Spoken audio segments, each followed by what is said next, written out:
Hello friends, कैसे हैं आप लोग। सबको मेरा नमस्कार। सदगुरु कबीर साहब जी के विचार। पंडित देखो हृदय विचारे, को पुरुषा को नारे, सहज समाना घट घट बोले, वाके चरित अनुपा, वाको नाम काय कही लीजै, ना वाके वर न रूपा, तय मैं क्या करसी नर बोरे, क्या मेरा क्या तेरा, राम खुदाए शक्ति शिव एक, कहू धो काई नि होरा, वेद पुराण की तेब कुराना, नाना भांति बखाना, हिंदू तुरक जैनी ओ योगी, ये कल काहू न जाना, छो दर्शन में जो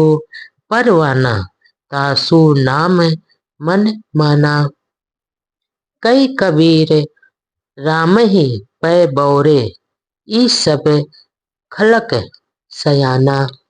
यहाँ पर सदगुरु कबीरदास जी कहते हैं कि हे पंडितों, हृदय में विचार करके देखो कि स्त्री और पुरुष कौन है। क्या इन्हें अलग अलग मानते हो, या शरीर तो एक ही है जैसा है, और चेतन एक में सब ही समान है।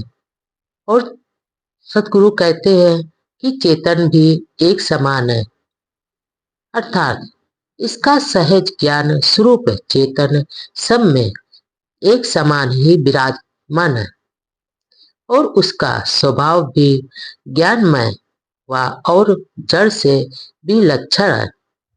अब तुम ही बताओ कि उसे हिंदू कहें या मुसलमान, और ब्राह्मण शुद्ध स्त्री पुरुष किस नाम से पुकारा जाए। उसका ना कोई वर्ण है, ना रंग है, और ना ही कोई भौतिक रूप ही है।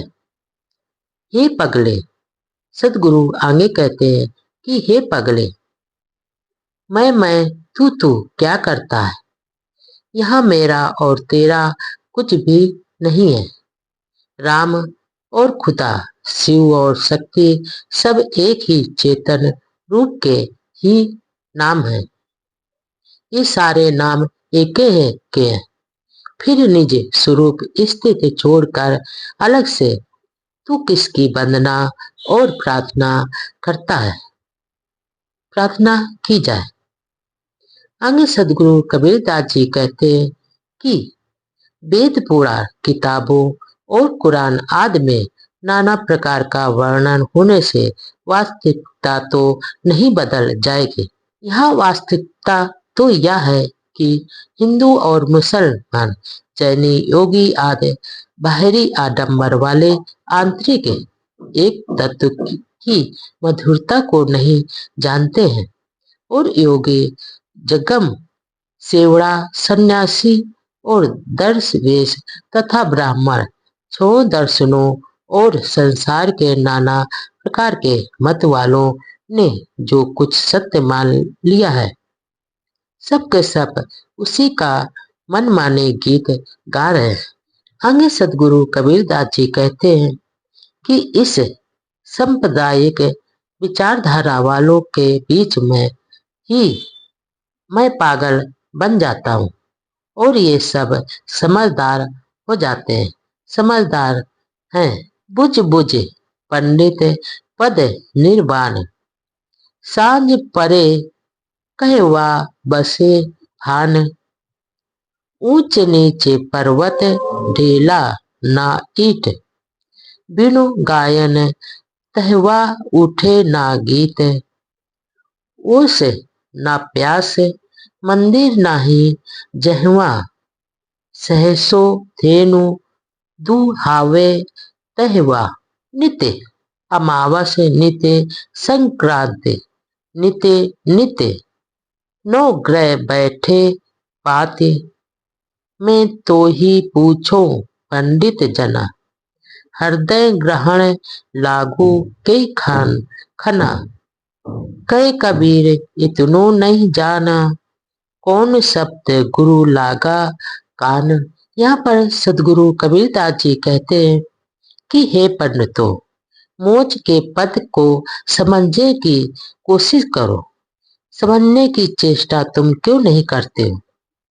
हमें भी बताओ, संध्या होने पर सूर्य कहाँ पर निवास करता है? अगर यह कहते हो कि सूर्य सुमेरु पर्वत में छिप जाता है तो यह बात गलत है। सूर्य को छिपने के लिए ऊंचा नीचा पर्वत, ढीला आदि ईंट आदि कुछ भी की जरूरत नहीं होती है।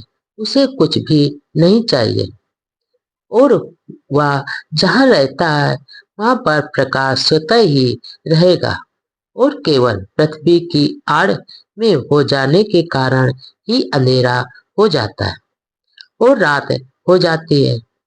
इसी प्रकार ज्ञान स्वरूप चेतन समाधि और मोक्ष में अपने स्वरूप में रहता है।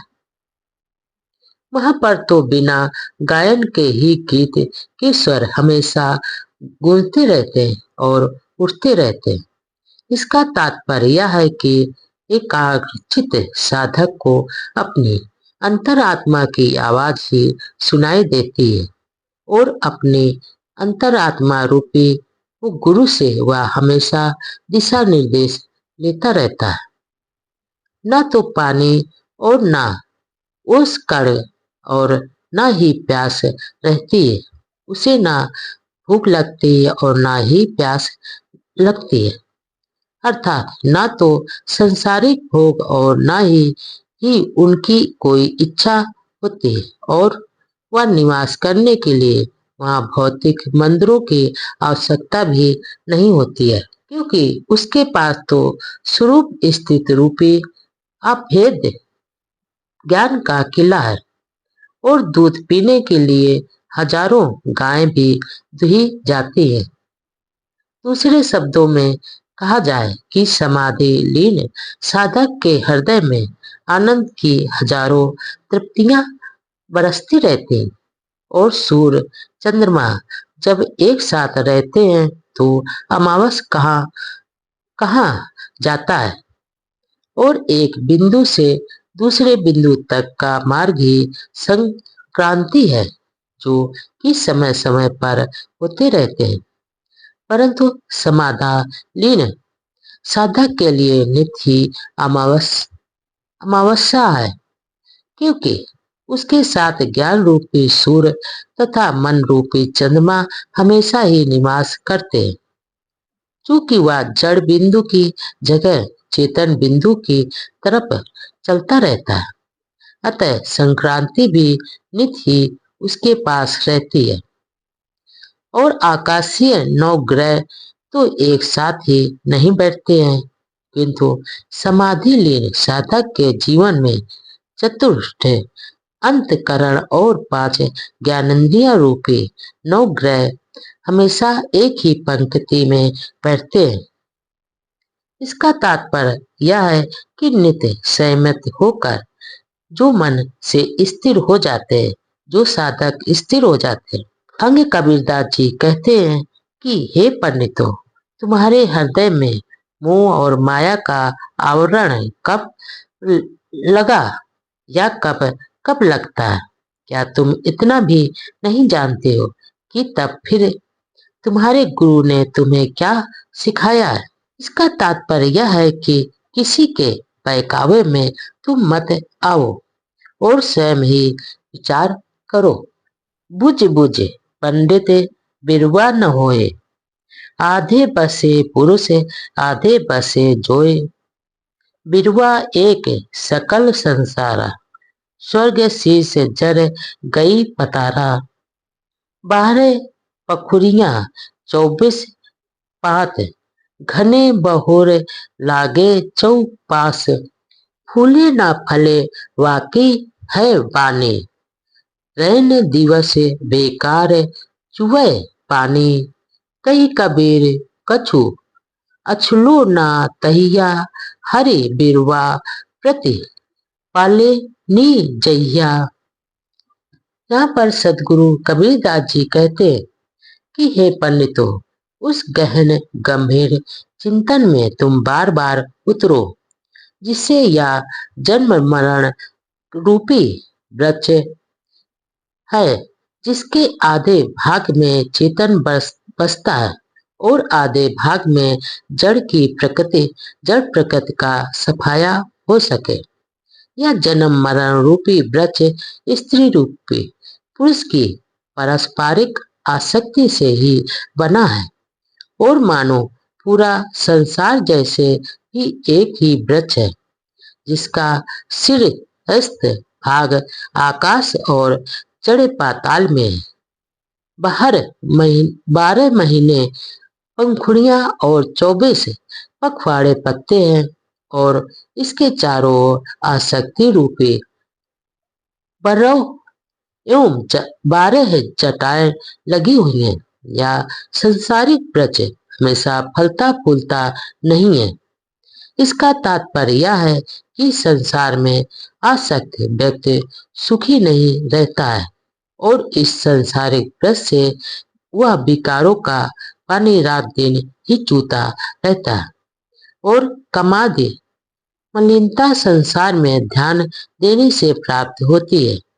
आगे सतगुरु कबीरदास जी कहते हैं कि जब तक इस वृक्ष का प्रतिपालक हरि ही है तो यह सब कुछ क्या है, मनुष्य क्या कर सकता है।